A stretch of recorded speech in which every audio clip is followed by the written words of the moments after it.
কি আনসার বাহিনীর উপর খুব রাগ উঠছে?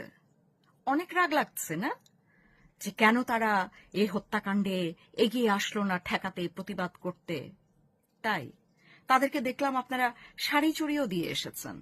তা একবার কি ভেবে দেখেছেন যে যাদেরকে মানে যারা আপনারা শাড়ি চুড়ি দিয়ে আসছেন তাদেরও কি শাড়ি চুড়ি পরে বসে থাকার সময়টি চলে আসেনি?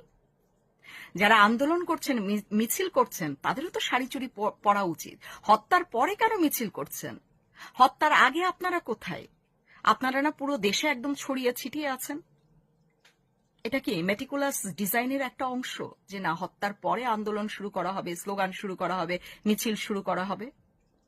ভিডিও তো স্পষ্ট দেখা যাচ্ছে যে খুব স্বাভাবিকভাবে মানুষরা পাশ দিয়ে হেঁটে চলে যাচ্ছে, দূরে পিছনে মানুষ দাঁড়িয়ে দাঁড়িয়ে দেখছে। তাদের দায়িত্বের মধ্যে এটা ছিল না?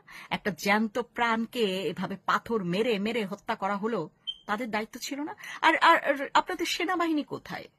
যাদের উপর এত আস্থা জনগণের, সেনাবাহিনী কোথায়? পুলিশ বাহিনী কোথায়? র্যাব বাহিনী কোথায়? তারা দেখছি আজকাল প্লেনে কে পরকিয়া করতে চলে যাচ্ছে, সেই প্লেন ঠেকাচ্ছে, এরকম কিছু দায়িত্ব পালন করছে। হুম, কোথায় তারা? তো কোন নিরাপত্তা বাহিনীর দায়িত্ব না, এখন আপনার দায়িত্ব দিয়ে দিচ্ছেন আনসার বাহিনীর উপর। মনে আছে 5ই অগস্টের পরে